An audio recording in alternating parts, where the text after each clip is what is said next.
My Big Fat Zombie Goldfish by Mo O'Hara. Read by Miss Claybaugh. Chapter 7. A Classic Evil Scientist Trap.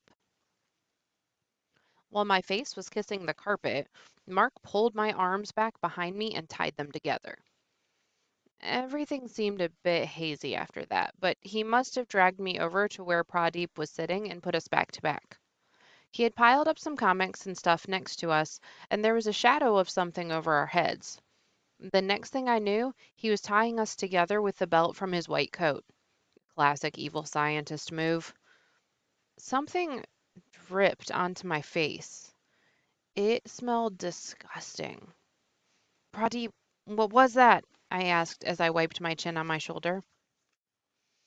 Marks my mismo made with my moop miss moxic monkey mirror melons more mids.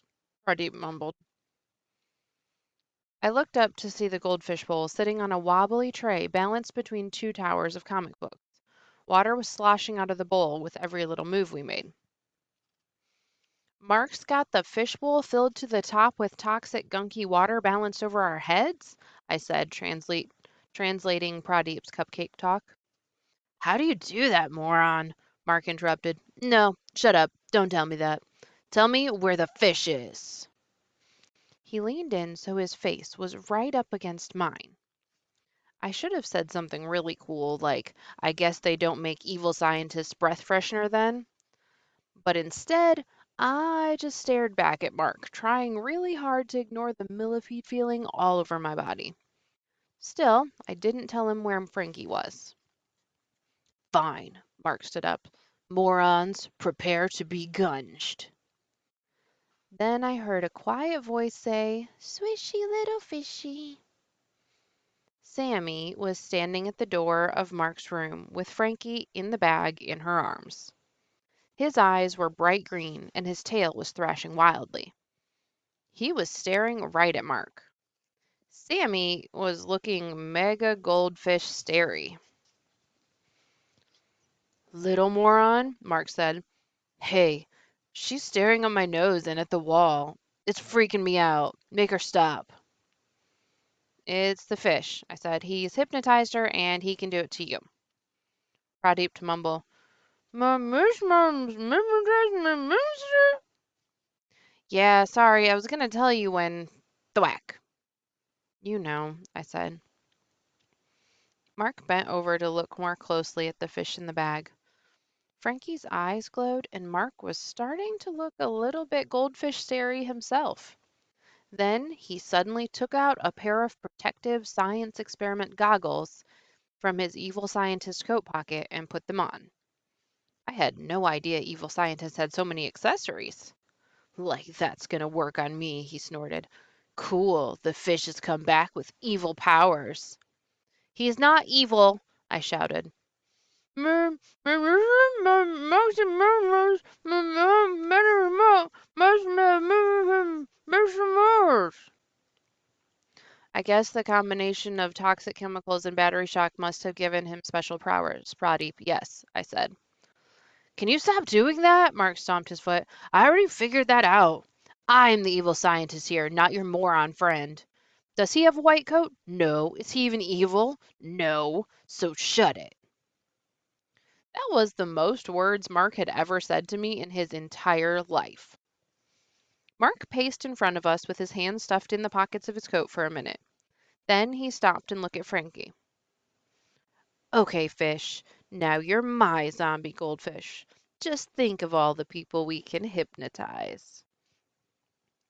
Frankie thrashed his tail, and suddenly Sammy lunged at Mark. She dropped the bag and tried to attack him, as much as a 3-year-old dressed in a mermaid suit flailing around can be called an attack. Swishy little fishy! She squealed.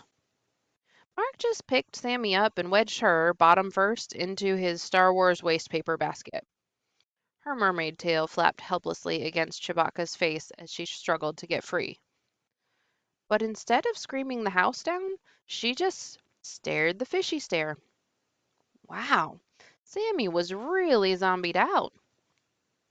You need better fish minions, fish, said Mark as he picked up the bag from the floor. Now, let's see if we can make the whole school into fish zombies.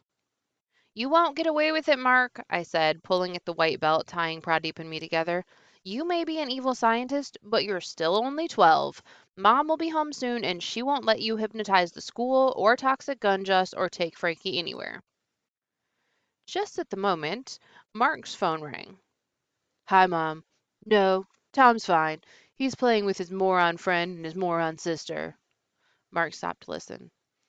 Okay, his little friend and his little sister. No, you stay and have coffee with your friend. Then he paused again. Oh, sorry, no. Tom can't come to the phone right now. He and Pradeep are kinda tied up. Mark covered the phone with his hand. Mwahaha. He laughed. Mark was getting way too comfortable with his new evil laugh thing. Then he spoke again. I'm fine. I'm just finishing my science homework. Chapter 8. The Great Escape. He hung up the phone and went to put it in his pocket. As he did, Frankie twisted and shook free from Mark's grasp. The bag landed on the carpet, and Frankie started to roll for the door. Yes, Frankie was escaping! Mark walked over to Pradeep and me and tapped the goldfish bowl above our heads. Fish, he called, say goodbye to the morons. Frankie paused and looked back at us. Go, Frankie, I shouted. Get away now. I felt Pradeep's body go all tense as he prepared for the guns to hit us, but the glow in Frankie's eyes faded as he looked at me. I shook my head and mouthed the words, Frankie, go, but Frankie stopped thrashing in his bag and stayed still. Good choice, fish. Mark walked over and scooped up the bag. Remember, if you don't help me, then it's time to for you to be flushed. No! I shouted. No! Pradeep groaned. Fishy! Sammy squealed and held out her hands. Now, let's get ready to hypnotize Mom when she gets back, Mark said as he strode out of the room, clenching Frankie's bag tight in his fist. Mark slammed the door. We looked up to see the bowl balanced above our heads, rocking back and forth. It was going to fall! I felt Pradeep trying to reach up and grab the knot in the belt around us, but his wrists were tied too tight. The bowl wobbled even more with every move we made. Green, slimy water dripped down the back of my neck. Pradeep stretched his fingers as far as he could, but it wasn't enough. I squashed closer to him to try and give the belt some slack so he could reach. Me, He said, as his fingers pulled the knot behind his back. Miss! He loosened the knot and I felt the belt drop away. Roll! I shouted as we both rolled in opposite directions, just as the goldfish bowl slammed on the carpet between us, spilling toxic water across the floor. I ran over to Pradeep and pulled the tape off his mouth, leaving sticky pink stripes across his face. Thanks, Pradeep. How did you do that? I asked as I pulled the last loop of the belt off my wrist. We did knots at Cubs last week. That was a quarterman's noose. Not too tricky to undo if you know how, he answered. Then he went to help Sammy out of the trash can.